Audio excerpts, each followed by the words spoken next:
Thank you, Eric, and welcome to this week's webinar update with Melissa, the expert on all things webinar or coronavirus related and many other things.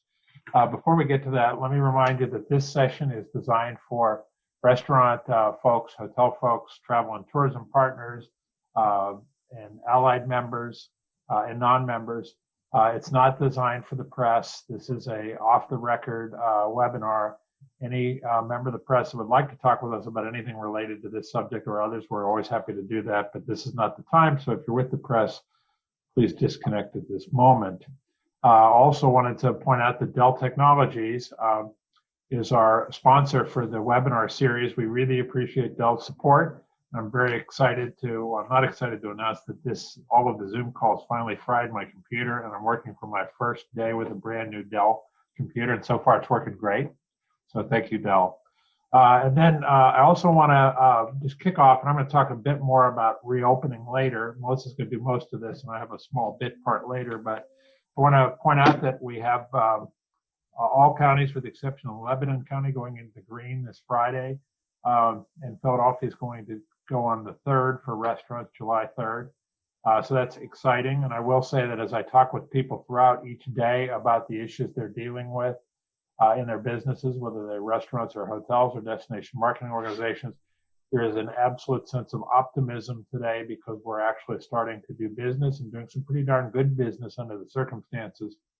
And I'll also point out that Pennsylvania is only one of 3 states in the country that has flattened the curve while reopening the economy. So while many people were really upset that we seem to be moving too slowly in reopening, maybe the proof is in the pudding that there was some logic to that with states like Texas and Florida backsliding considerably and adding new mandates on businesses because of that. So with that, I'll turn it over to Melissa, and I'll be back a little bit later. Thank you. Okay, good morning, everyone. Welcome back. I will say I thought I was going to be a little late today because I sat in on my first LCB having a local municipality enforce their noise ordinance, and they really grill you when you go through those noise ordinance changes. So for those of you who have done it, I give you a lot of props because I was surprised at the amount of questions they asked the Lower Paxton Police Department today about enforcing noise ordinance. So now I am a professional as it pertains to exempting yourself from state police enforcement of noise. So with that little how is my day update, let's go to federal. We do have some PPP, otherwise known as P3 updates that I want to go over with you today. And because, as you all know, I am not creative, I'm going to essentially read from other documents and hopefully interpret them in a way that you understand. We did get more final guidance from the Treasury as it pertains to your P3. So this is going to be really important for those of you that are looking to either change the use of your P3 or maybe apply still for a P3. So as you all know, this is not new, but I'll always do it. I'll always remind you again. The covered period goes from 8 to 24 weeks. That was in the legislation. You can choose, if you obtained your loan before June 5th, you can choose to use the original 8-week period if you want. And that's because many of you modeled your entire operations around that 8-week period. But you can choose to either extend to 24 or use the original 8 weeks that you drew down the loan on. They did change, of course, that 75% requirement for payroll was reduced to 60%. I will get to the FTE question because I know I'm going to get that question. And then, of course, as a reminder, if you drew down the loan before this law was passed and you don't get it fully forgiven, your loan period is technically still 2 years, but your bank can allow you 5 years. So if you want the 5 years to repay, that is a conversation that you need to have with your bank. Let's talk a little bit about loan forgiveness. You can submit your loan forgiveness application before the end of the covered period if you used all the loan funds before the end of the covered period. So if you used it all, let's say 16 weeks instead of 24, you can submit your loan forgiveness document early. Your bank has 60 days after receiving the P3 loan forgiveness application to issue a decision on their version of if you should be forgiven the loan to the SBA. In turn, The SBA will remit the appropriate forgiveness amount to the lender, plus any accrued interest, no less than 90 days after the lender issues its decision to the P3. And then the lender must inform you, the borrower, of your loan forgiveness. So technically, once you submit your forgiveness document, you might not hear anything, quite honestly, for about 6 months. That's the short answer to all of these days that they have in here. So the lender will look at it and decide if you hit that 60-40 split. They will tell the SBA that they believe you have. The SBA will review it and then send the money back for it to be forgiven. You will know if you need to pay back any of your loan before your first payment would be due. So if you don't hit the 60-40 or you use the funds for something that they determined was not permissible under the P3, you will know that before your first payment would be due. Okay, let's talk about the forgiveness reductions regarding full-time FTE rehirings. You have to certify a good faith documentation that your reduction in business activity during the P3 is due to compliance with COVID requirements or guidance. This got so much simpler, and I'm just happy that it did, because I was annoyed with the guidance before. Essentially, what you need to do is submit, if you had 12 full-time FTEs before all of this started, and you are only operating at a point where you can bring back 6 FTEs, all you have to do is submit essentially the shutdown order or the 50% operational order, and that will be part of your forgiveness for not meeting the FTE requirement. So all they're looking for is for you to prove that you cannot go back to normal operations because the government is continuing to restrict your operations. So that got about 180,000 times simpler than it was before. So all they say is documentation must include copies of applicable COVID requirements. So all you have to do is say, I wasn't allowed to reopen normally, and that is going to check the box in terms of not being able to bring back all of your FTEs. It was in our update last week, and we can put it in there again. There is information regarding the forgiveness. The forgiveness documents have gotten much simpler. So if you have not already applied for forgiveness, make sure you look at those new documents, because I think with the P3 clarification going from 75-25 to 60-40, allowing you 24 weeks, the Treasury had a bit of a come to Jesus moment and realized maybe they shouldn't be making this so complicated for businesses that are struggling right now. Now, if you took out a large loan, if you were in a 2 million plus area of pulling the P3, you will be audited.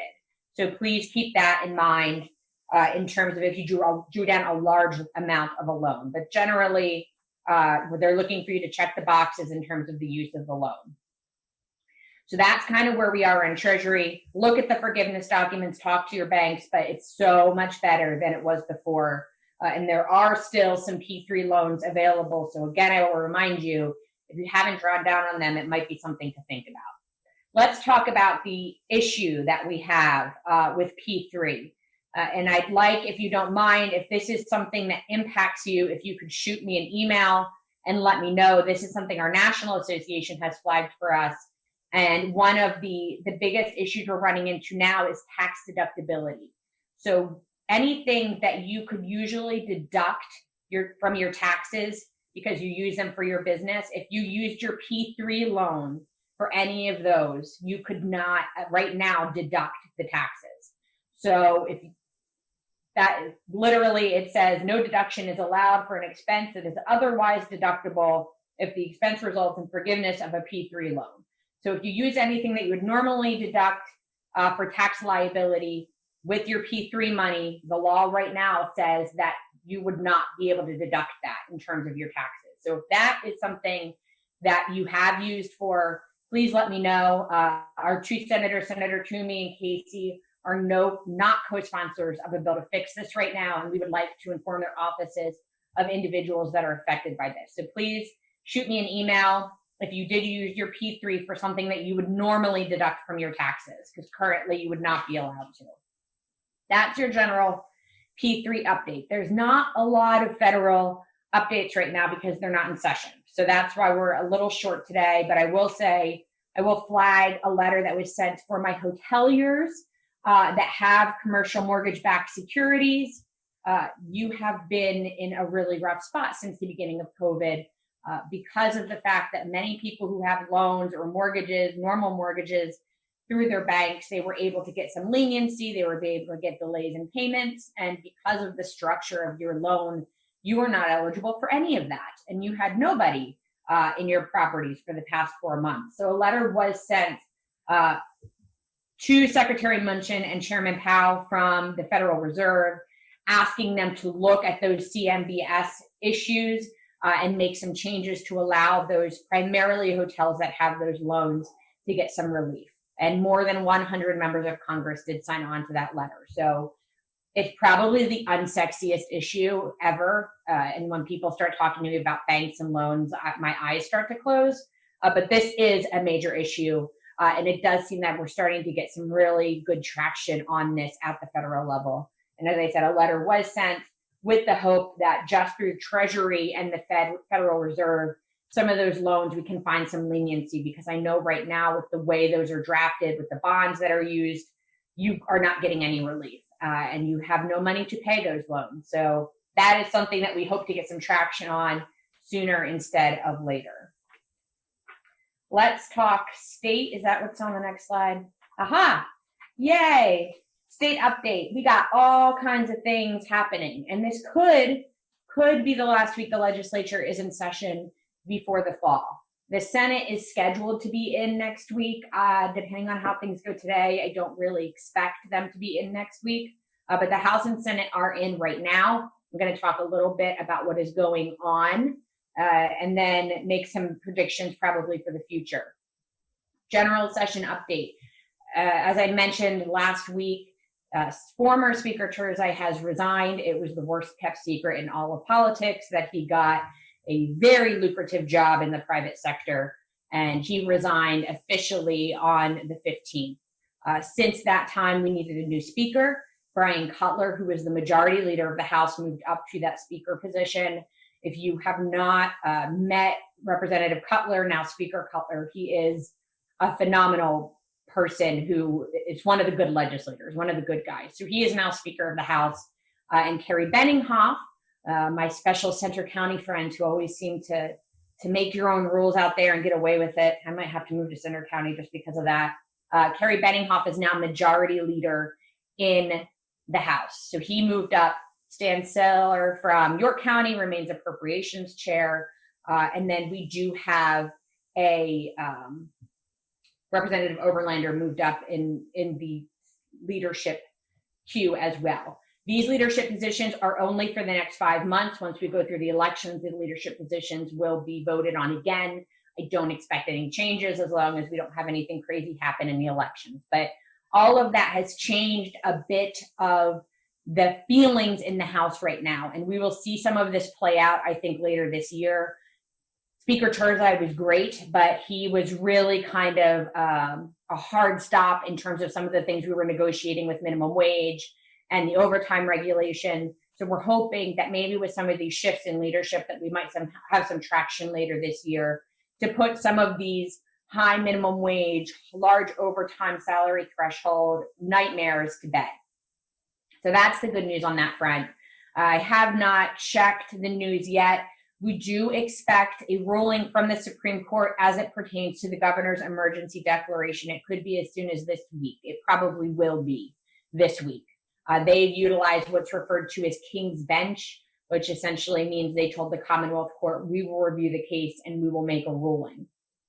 It could go either way at this point. I think if you read any of the articles, you hear half of the policy people saying that the House and Senate are right, and the other half are saying the governor is right.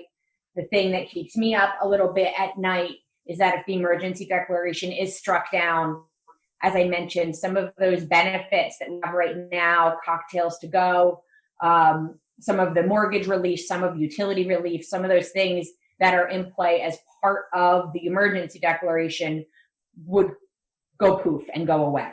Unless the governor declares another emergency declaration. So this is going to have a farther reach than many of you who just want the emergency declaration to go away think. It will also impact some legislation we have in Philadelphia as well. So This is going to be interesting to watch. Like I said, if it gets struck down, will the governor just declare a second emergency declaration? Will it get struck down in the form that the legislature has to authorize it? This really, as John said, when it feels like we're finally making some progress with this virus, could upset, I think, some of the progress or maybe some of the protections that have really been helping some of you get through this right now. But that, like I said, will come down. I would be shocked if it's not today or tomorrow.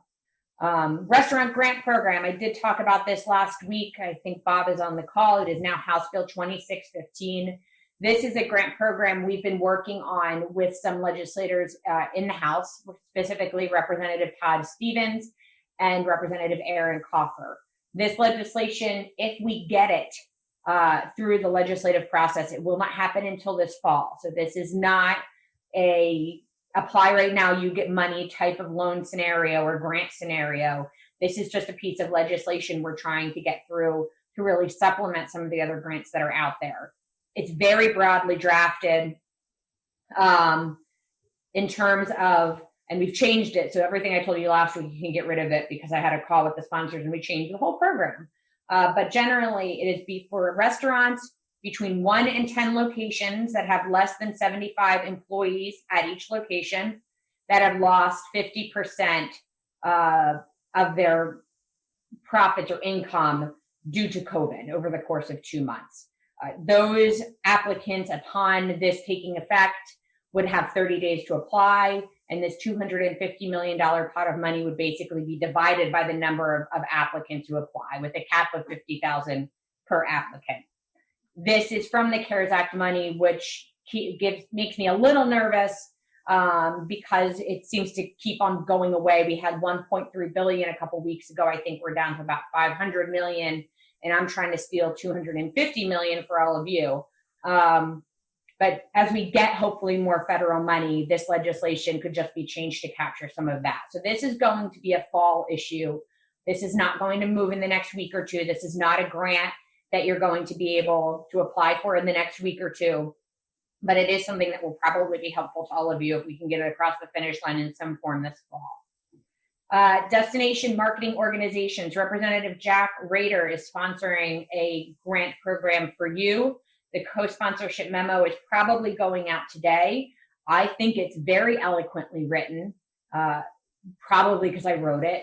But that will be going out today to the legislature. That would be what we're thinking is a $15 million grant program that would essentially make DMOs whole for the month of April, which we believe is the month that you would be receiving the least amount of hotel tax revenue. So it would be a makeup for a month of hotel tax revenue, just to get you a little bit extra to get through it. So that co-sponsorship memo should be going out today. Again, if they recess this week, this will become a fall issue. But of course, if we can get it across the finish line, it will be a little extra to kind of help all of you that are going to be tasked with bringing people back to Pennsylvania to have a little bit extra funds to do so. For those of you that have frozen desserts, and this was something that I had learned only in the last year or two, is that if you have frozen desserts, you have to test them. I think it's every week or every month. You have to get your frozen desserts tested. And it's been a law in the book since 1965. It doesn't apply to any other food that you serve. It's just an outdated law of which in 2 million tests that have been completed, there's never been any sign of any contamination in frozen desserts. So they're repealing that law. That bill moved out of committee this week. So if you have been subject to this frozen dessert registration testing requirement from the Department of Ag, we hope to get that across the finish line for you as well. Not the biggest win I've ever had, but for those of you that have to test your frozen desserts, it's one less thing you need to worry about. Let's talk about VGTs and games of skill. And you probably, if you've been reading the news this week, there were a few articles, some tongue-in-cheek, some angry, some in between, about a push from Senate leadership to pass legislation that would allow video gaming terminals and games of skill in restaurants, 15,000 establishments. It would allow you to have up to 5 machines. And PRLA was reached out to about this. And while we are prepared to engage, my feeling in all of this is that when you have a legislature that just wants to go home and doesn't want to pass generally another gaming bill, and you have VGTs that want one law to be passed, and you have games of skill which feel that they are so special, they're inherently different from VGTs, that law shouldn't apply to them. You tend to have a bill that doesn't move, which is really what's been happening this week. It was a quick push, I think, by leadership to try and get a bill across the finish line for the right reasons or not. But as of today, it does not seem that there are votes to pass that right now. It does not mean that PRLA is not going to engage in this space. It doesn't mean that we aren't willing to craft legislation if this is something that some of you are interested in. It just means that when you jam a bill down everybody's throat over the course of 3 days, that in the end would have had you paying 42% in taxes alone, it just didn't seem like a bill that we should get behind. So we are going to continue to work with the legislature over the summer, and this might be an item that pops up in the fall as we're looking at revenue adjustments. But as of today, as of right now, it does not seem that they have the votes to move any version of this piece of legislation. And like I said, it's really, I've just kind of sat back and watched. It's the casinos versus VGTs versus games of skill. And when it's the three of them going after each other, no one really wins. And I think we have plenty on our plate. We don't need that fight on our hands as well. So please, this is a priority. Don't give up yet.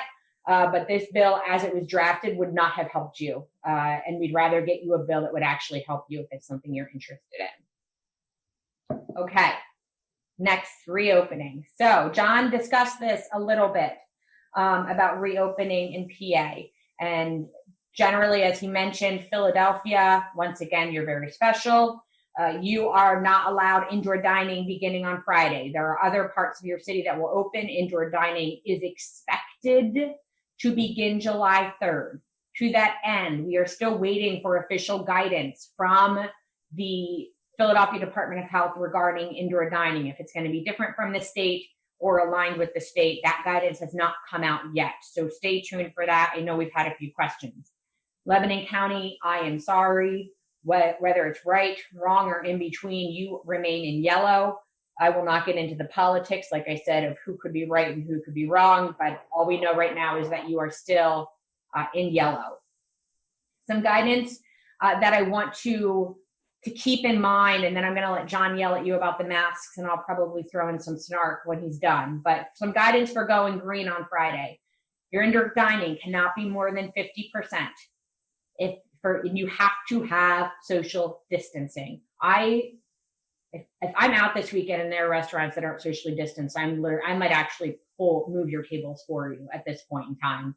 But you have to be at 50% indoor with social distancing. So you might not hit 50% with the social distancing. If you are a venue or you can hold a ton of people, even at 50%, if that brings your number to more than 250 people, that's no dice.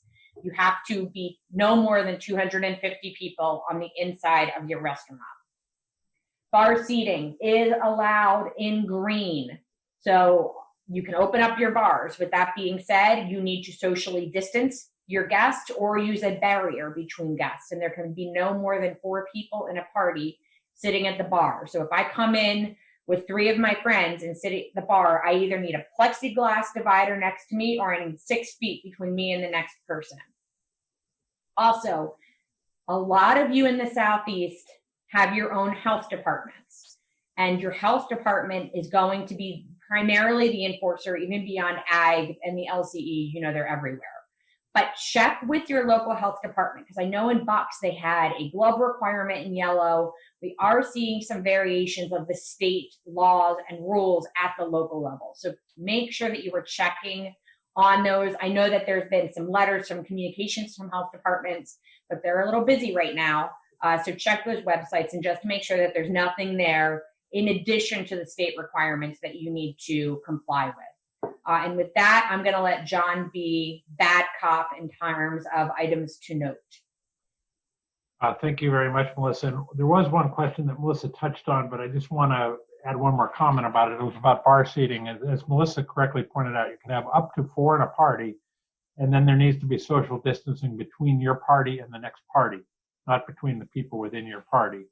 And it can be, instead of social distancing, you're permitted to use bar dividers or bar barriers in between the parties at the bar, which is actually a pretty good thing for all of you with bar seating. So the item of note is masks for employees and masks for guests. And you're going to see coming out soon an education campaign from the DCED that we will work with them on, Department of Community and Economic Development, to get the word out.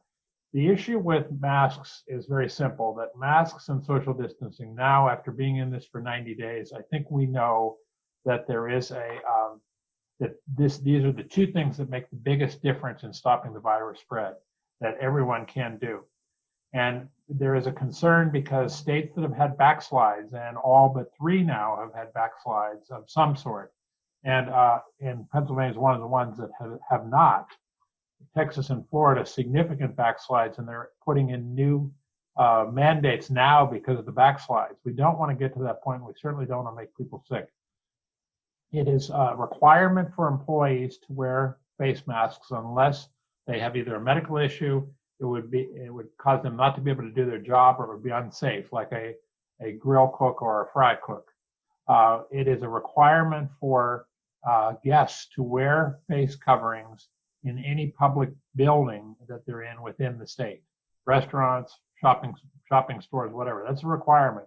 The difference is that it is possible to enforce the requirement on employees because most businesses have a business license, and the license could be pulled if you're in violation of that. It's not possible to enforce getting patrons and the general public to wear masks. That's the problem with it.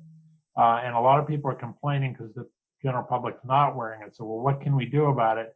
And unfortunately, most lawyers will tell you it's very difficult to enforce that. So the governor's concept has been that people should want to do that. I'm going to require them, but they should want to do it because it's the right thing to do.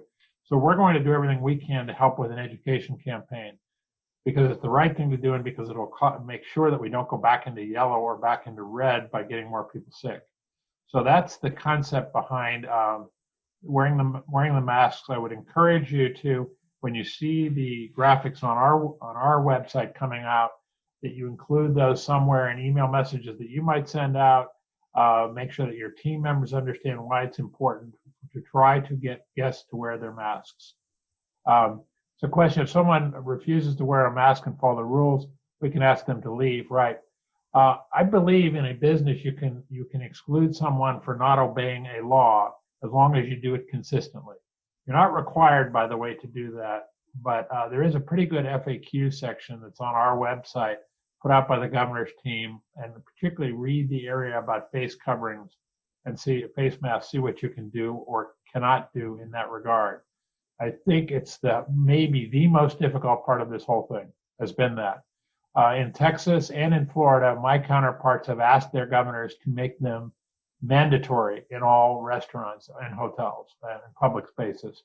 And the reason they've done that is because they're so concerned about what's happening with people getting sick. It's very unusual for us to ask for mandates on businesses that aren't already there. But that's what's happening there. We don't want to see that happen here.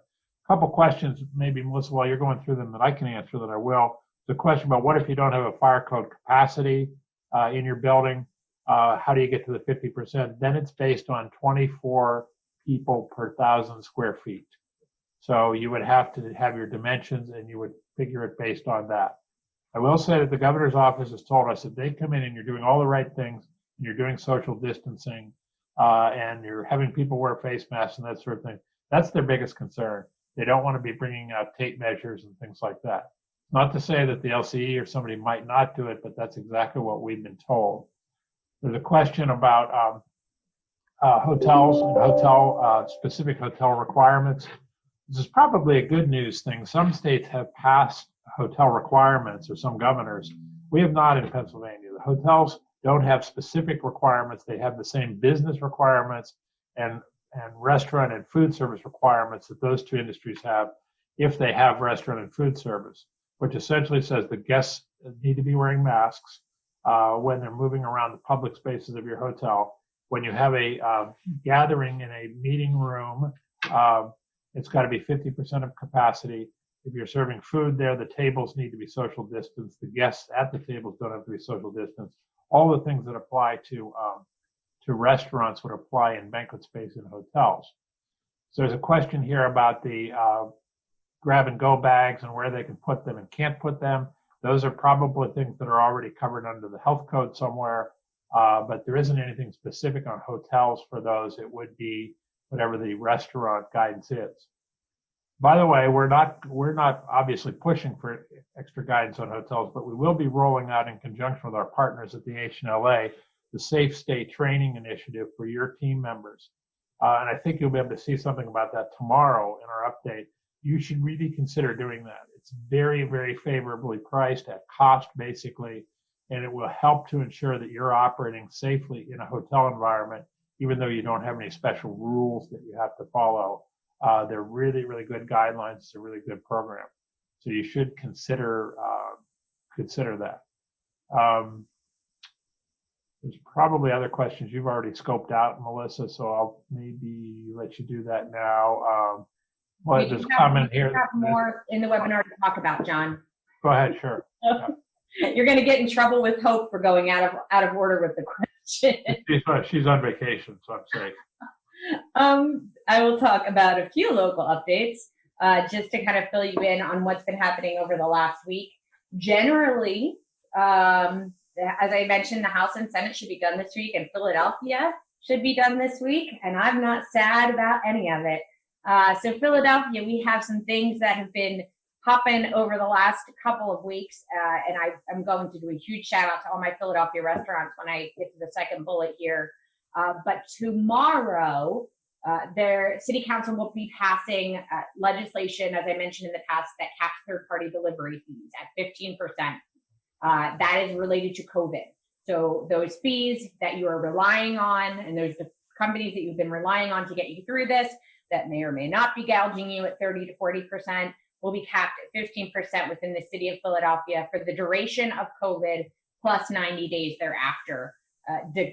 Basically recognizing, as there was a really, it wasn't great because it's kind of depressing, but it was probably a true article in the Inquirer just about with office workers not returning. A lot of your lunch guests and happy hour guests are not returning. So delivery is really going to be part of your life in Philadelphia. So this legislation provides a little bit of relief as it pertains to some of those third-party delivery fees.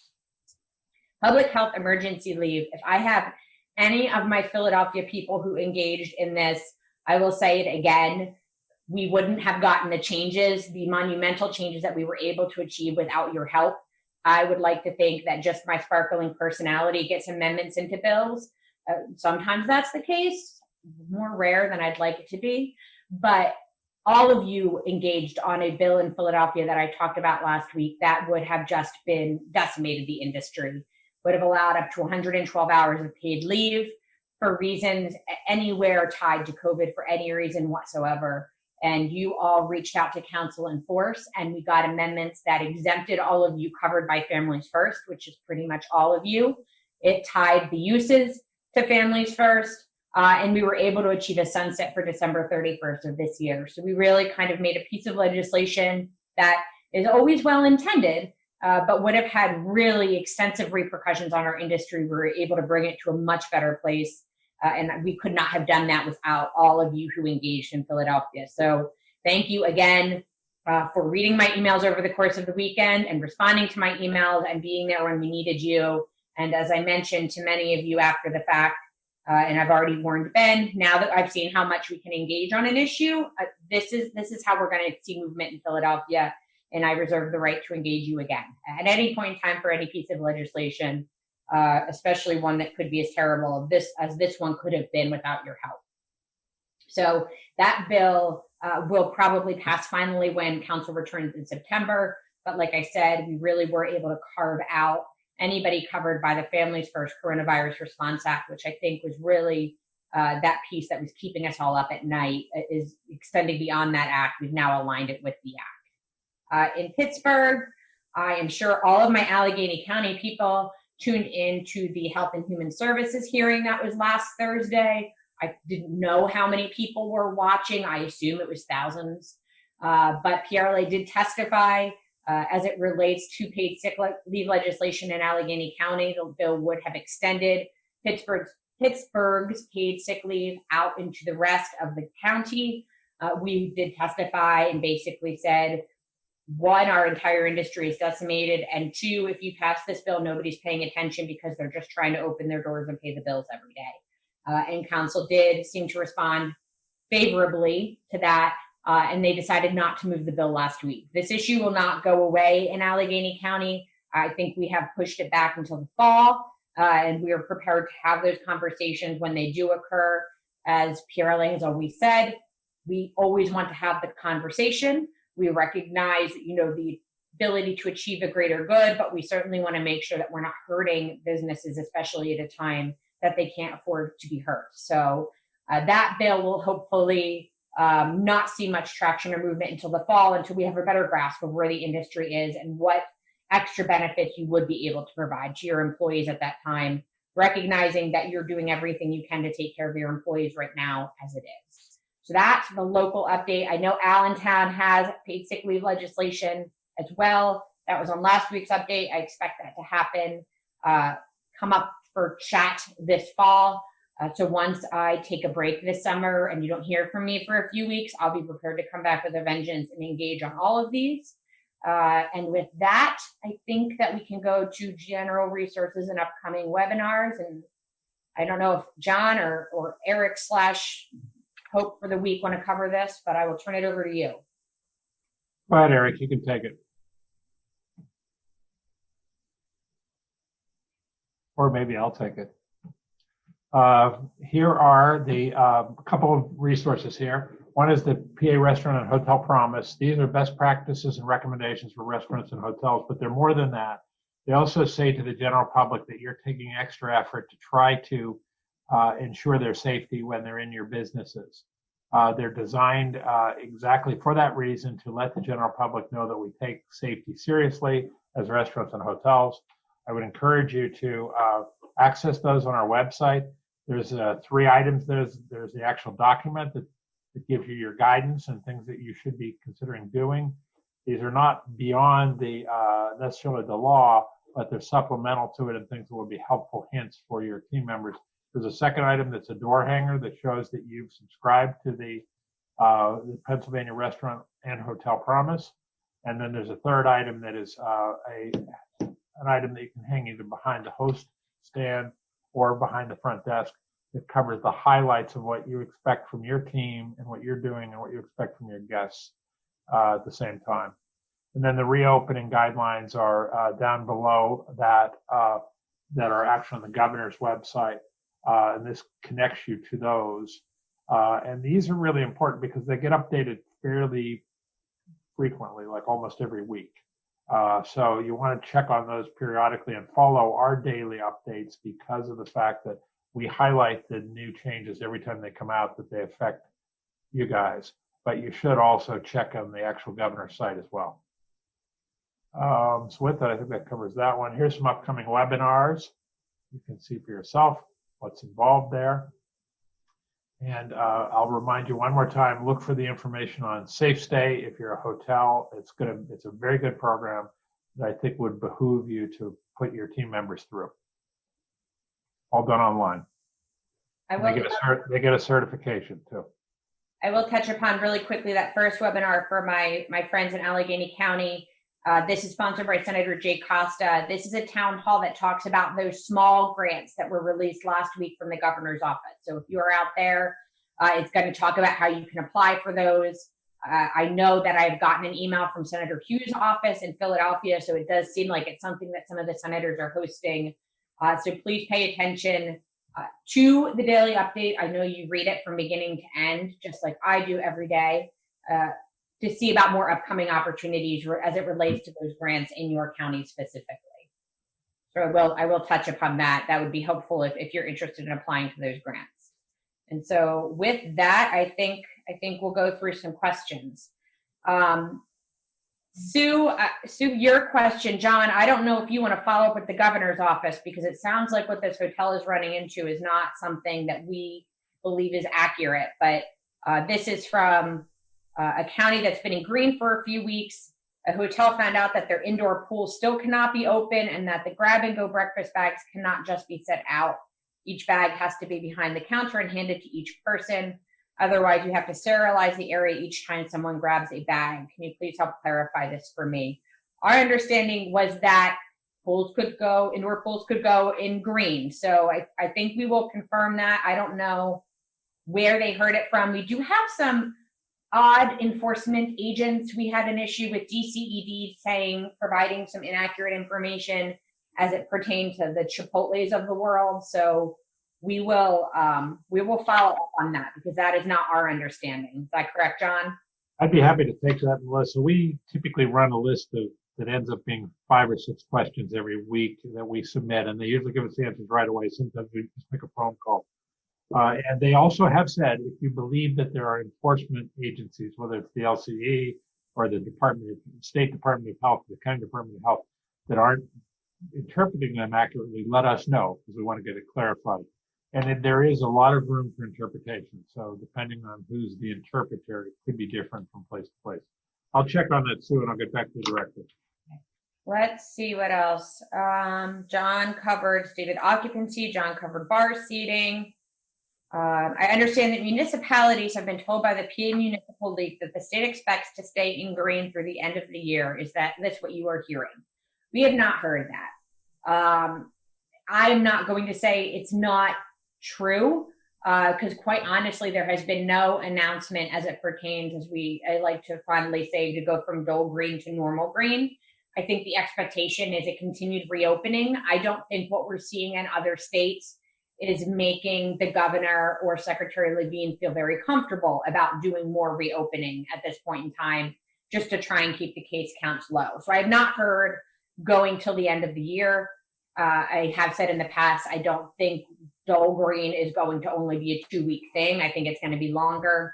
But also, we don't have the daily updates from the Secretary of Health or the governor like we used to either. So I would be surprised if they publicly said end of the year, just because that will scare that. I'm kind of quaking a little bit hearing that. So I think that's speculation, not confirmed. Will House Bill 2615 include bars? Yes, we have it tied, I can't tell you off the top of my head, to 2 tax codes as it pertains to applicants for House Bill 2615. And it includes pretty much all food service establishments. So if you have that tax code, you would be eligible within the bill. So it would apply to bars. With the state essentially allowing the Carlisle car show to operate at 50% capacity, is there anything new to report on the relaxing of the 250-person max for outdoor events? Not today is how I would answer that question. The health department went after Carlisle, and I sent an email, I think, to someone earlier this week about this. They backed down. They allowed the car show to move forward. There are certainly more than 250 people. Every day, I check the governor's FAQ document to see if that 250 number for events has changed. Keep in mind, amusement parks can operate at 50%. Events, single day or multi-day events are still capped at 250. I think that's going to have to change. I do. But right as of today, again, it has not. But with that being said, I think some of the pushing that we're seeing and some of the recognition that you can safely social distance in some of these places, we might see a move in that, but it has not happened as of 11:44 a.m. on June 24th. Yes, Bob, because I sent Bob an email about this yesterday. We have gotten some questions about barriers between bartenders and guests at the bar. This is part of the guidance where they suggest or encourage, I think is the word, you to put barriers at host stands or point of sale stations and potentially at the bar between the bartender and the guest. You are not required to. You are encouraged to think about how you're going to be protecting the bartender and your guests, especially because the guest probably will not be wearing a mask, because I have not yet figured out how to drink my vodka martini through my mask. But the bartender at all times should be having a mask or a shield. Shields are permissible to be used. So while you are encouraged to have a barrier, you're not required to, but you do really want to make sure that you're getting as much distance between the bartender and the guest as you can. A lot of bars naturally are going to have 3 to maybe 4 feet of space just because of the sink and everything that's behind the bar. separating from the guests. So you're not required to have a barrier there. It's something to think about if it's something that your guests are concerned about or your bartenders are, but you are not required to. But at all times, your bartender, they really should have a mask on at all times. And if they have a health issue and they can't have the mask, a shield would be appropriate. I don't know if there's going to be many customers that would be pleased to get service from a bartender that doesn't have some type of protection over their face. I believe John talked about the many meeting room space. If someone refuses to wear a mask and follow the rules, we can ask them to leave, right? Yes, John talked about this. And I see, I'll say this again. I do this, I call it like mask gate. I like mask gate makes me pine for growler gate, because like mask gate, I know is so frustrating for all of you in terms of the governor's office saying, treat it like somebody comes in without a shirt, but it's hard. We get that, it's hard. But yes, you can ask them to leave if they are not wearing a mask. You can tell them this is the governor's order. I will say I am frustrated with elected officials saying ignore the order and putting you in a really tough space. And then you have guests that come in that say, it's a free country, I can do what I want. We don't have the right answer to that. But you can refuse service. You can refuse to let them in. Private event wedding venue, do we need to require staff, serving staff bartenders to wear gloves? Not in the guidance from the governor's office. Now check, if you're in a county with a health department, check it. Because like I said, I know Bucks required gloves in the yellow phase. But there is no requirement to wear gloves anywhere within the governor's guidance whatsoever. What if there is a wedding group that is already all together for a ceremony, or they're required to wear a mask once they are inside the private room space for the reception? Yes, that is the answer to the question. The guidance very specifically says, if you are not seated at your table, if you are roaming around, you need to wear a mask. Yes, I also know that that is crazy and you don't know how to enforce that. I talked to, and I don't think he's on the call now, I did talk to a wedding venue yesterday, and he and I were toying with the idea of putting it in the contract, and that when you provide the contract to the guest, to the host, including the fact that they need to maintain that list, also including the mask requirement, so that when they sign that contract, they are agreeing to that. Now, if they don't follow it and something happens, that's on them because they didn't follow the contract. But yes, the regs say, and yet before I get this question again, because I know I feel it already in the question box, yes, there should be different guidance for private events than restaurants. I 100% agree with you. We don't have that yet. So the guidance we have is really the guidance that we're operating with. John, is there a mask FAQ on the PRLA website? No, there's a lot of mask questions on the governor's website, and we had a link to it on the FAQs from the governor 2 days ago. It's probably still there. I think Ben might have sent it out too. I saw I sent something out. It's probably it. I picked it up, I think, 2 days ago, and it's probably on the, if you look back at the COVID-19 webpage, it has archives in there of those. You get it from there. And I will say, Melissa, your comment about the contract discussion you just raised is a really interesting one, because I had a similar question that may come up again. There's no specific requirements on how you set a meeting room unless it's a food event, as far as social distancing goes, except that you have 50% of fire code capacity. And one of our venues has their own standards, brand standards, on social distancing and setting, like, for example, a theater style setting or a classroom style setting. The guest said, well, it's not required by law, I want it tight. And we're creating or he's creating a disclaimer for that guest that might be the same as the face mask sort of thing that Melissa's talking about. As soon as we get that, we'll put it out as a resource if anybody wants to use it. Okay. I see that in the guidance for restaurant businesses in the restaurant industry on the governor's website that using self-service food or drink options such as buffets are prohibited in the yellow phase. However, I see nothing about those self-service and food drink options being prohibited in the green phase. Is that correct? Are we now permitted to provide buffets? If so, are there any restrictions connected to this? John loves to answer this question, so I'm going to let John answer this question. Well, it's exactly what you said in the question. You answered the question with the question. It is prohibited in the yellow phase, not prohibited in the green phase. I think this question was answered when having a private party. Yes, the tables must be socially distanced. You don't need to fit a 10 top 6 feet, everybody there 6 feet. That would be impossible. But your 10 top needs to be 6 feet away from the next 10 top.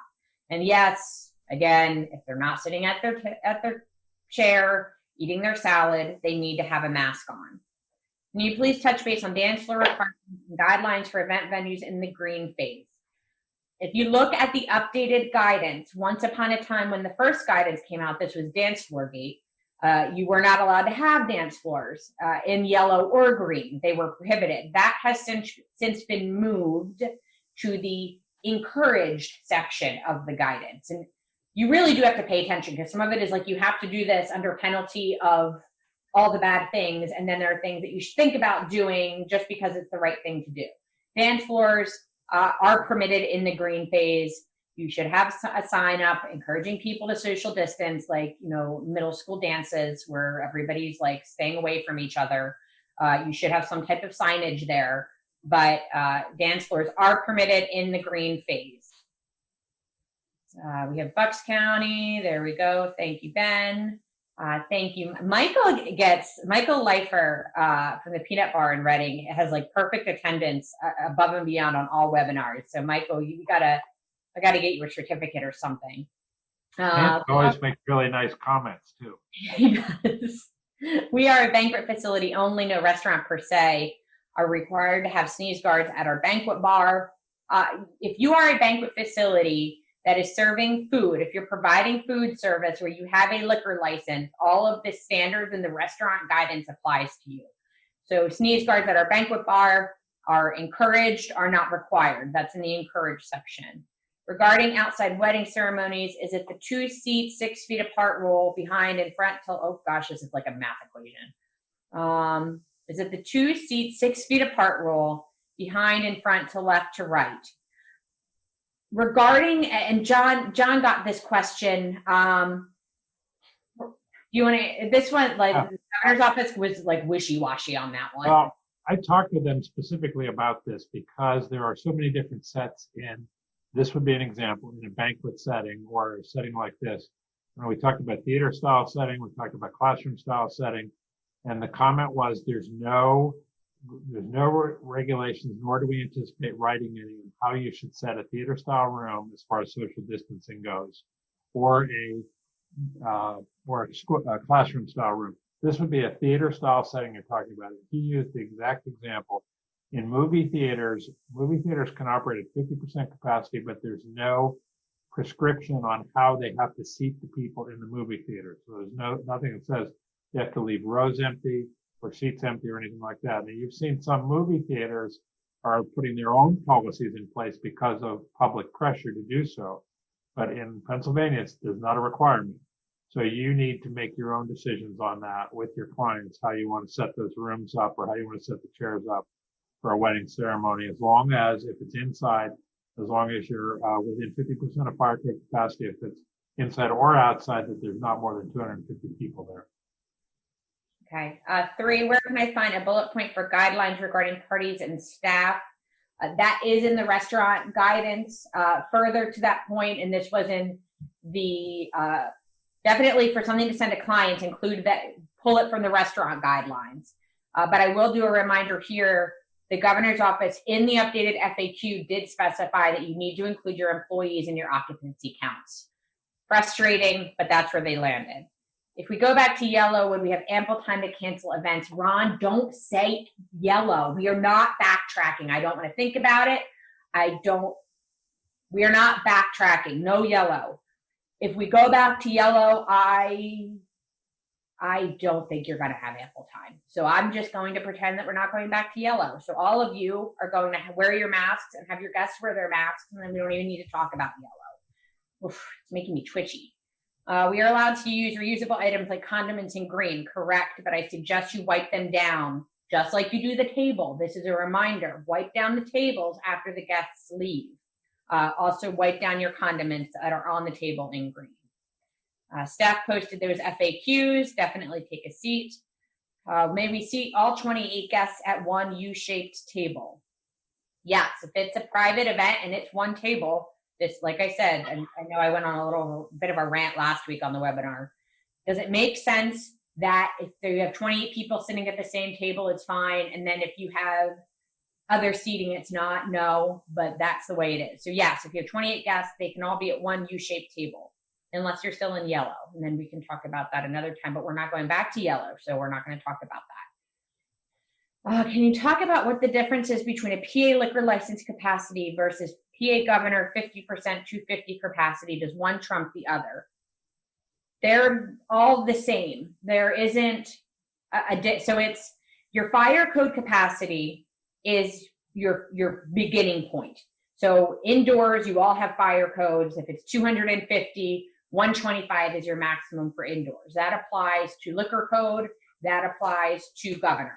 If you have outside seating, that's your 20, and you don't have fire code, the technicality is 24 people per 1,000 square feet.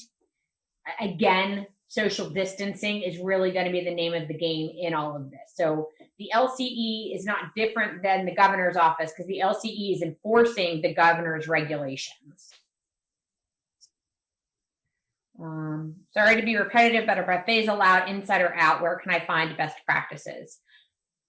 Our read, as John mentioned, is that they are allowed in green, but if we are hearing from people where there's some, you might have, Susan, especially in your county, they might not be permitted. You might need to check with your local health departments to see where they land on the buffets. But under the governor's guidance, they are allowed in the green phase. But as for best practices, I'm not sure if we have that in our National Restaurant Association guidance. We can look into that.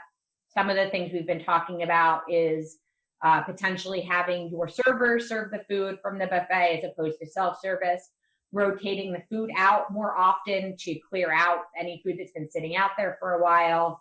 All of those are things that you're going to, if you have a shield over it, wiping all of that down, requiring your guests to wear their masks when they're going through the buffet, are all things that you want to think about. In hosting a dance recital, do the performers count in the 250 maximum attendee count? Yes. The governor's office says however many people are standing in that room, they are part of your 250 occupancy count. And thank you, Michelle. The CDC also has guidance and recommendations regarding buffets. And Sue, every week Sue thanks us. Thank you, Sue. Thank you to the entire PRLA staff. We are going to continue to work hard on this. Reusable menus in green. Yes, you can use reusable menus. Again, you need to wipe them down between each guest, which actually makes me feel a lot better because it hurt my heart a little bit when I'd go out to eat and I'd order off the paper menu and then they'd have to throw it in the trash can. I was weeping for the trees. So yes, in green, reusable menus, you have to wipe them down between each use. Thank you, Brad, for the thank you. What is required on the list that the contact person must save just in case? Name, area of origin, telephone number, and where they will be in 14 days. And I have to double check. I don't know if telephone number's on there. John, do you have the guidance in front of you? The new guidance has telephone numbers on it. And that is all in that link that was posted earlier, the governor's restaurant guidance. It's near the end. It's like, it's near the end of the guidance. You'll see it there. And it very specifically iterates. And this, again, I've gotten this question. You, the venue, are not required to maintain this list. The host, the bride, the groom, whoever is paying for the event, they need to be maintaining this list. It is not on you. Your job is to inform them to maintain the list. It is not your job to maintain it for them. I just put the wording up there too, Melissa, if anybody wants it. Okay. If the bride is in the bridal suite with her bridesmaids, they need to have masks on the entire time, right? Does the seated rules apply here?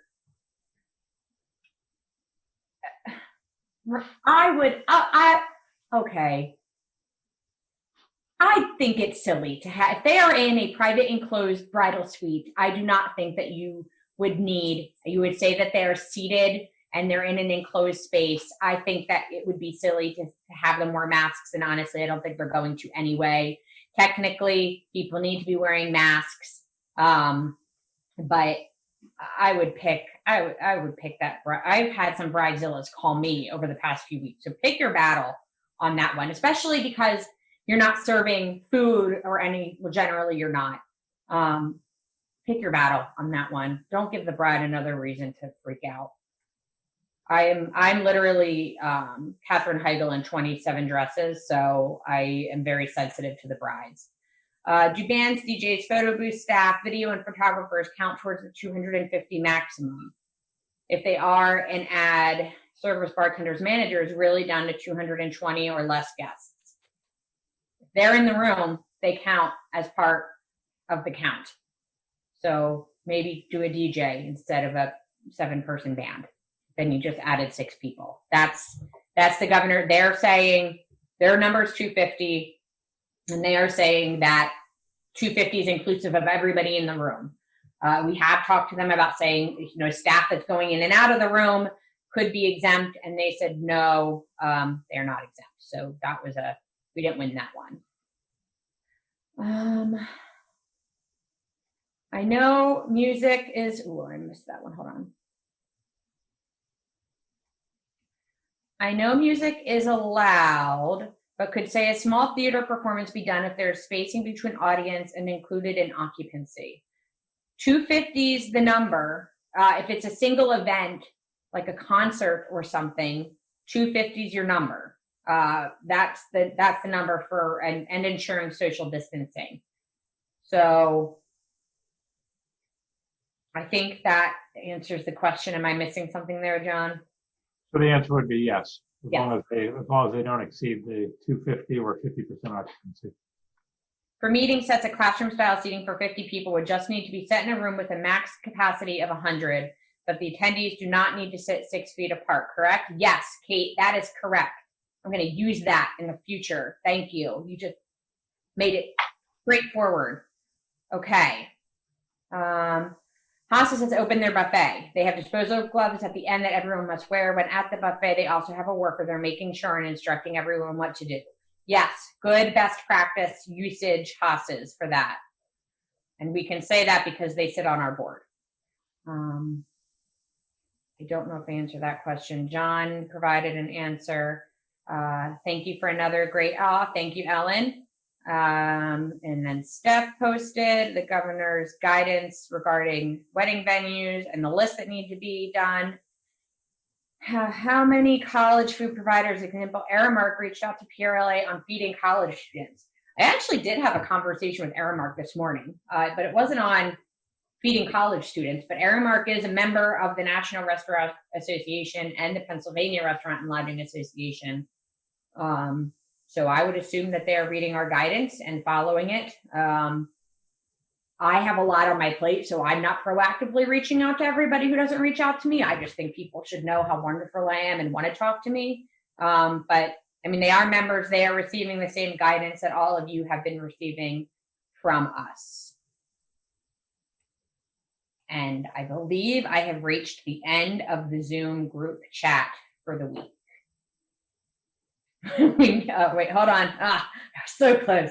Is there any measure to push venues by square footage instead of the 250 maximum venues that are 10,000 square feet or more? Yes, John is working on that. Thanks, John.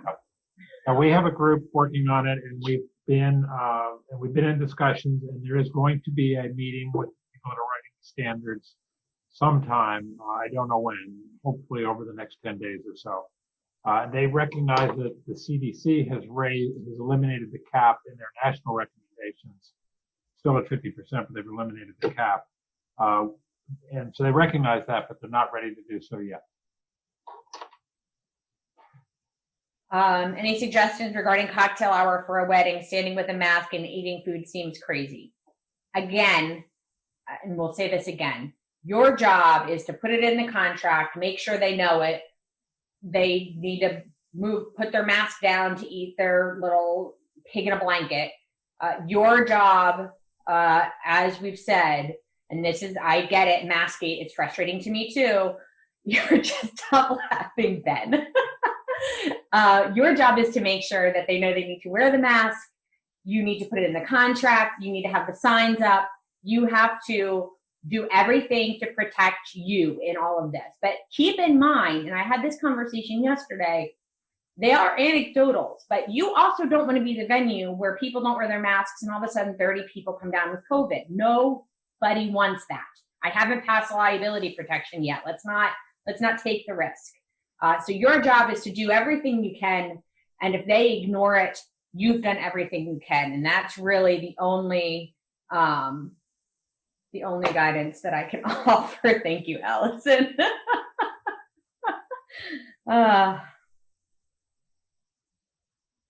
So they actually used to have, I got a question. Can you ask them to make the website updates as a PDF? It is easier to share that way. It is, but it's easier for them to update it by not making it a PDF. So they can just go in and update the page. It actually once upon a time was a PDF.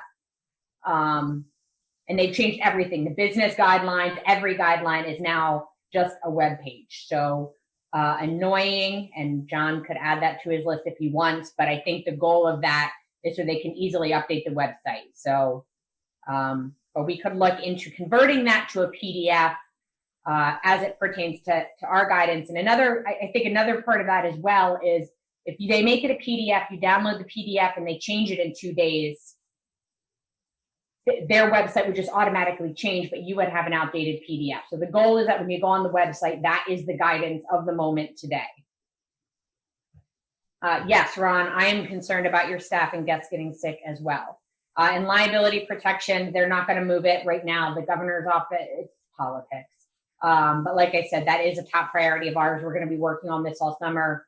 We're going to be asking all of you to help us work on that this summer and get it across the finish line as soon as possible.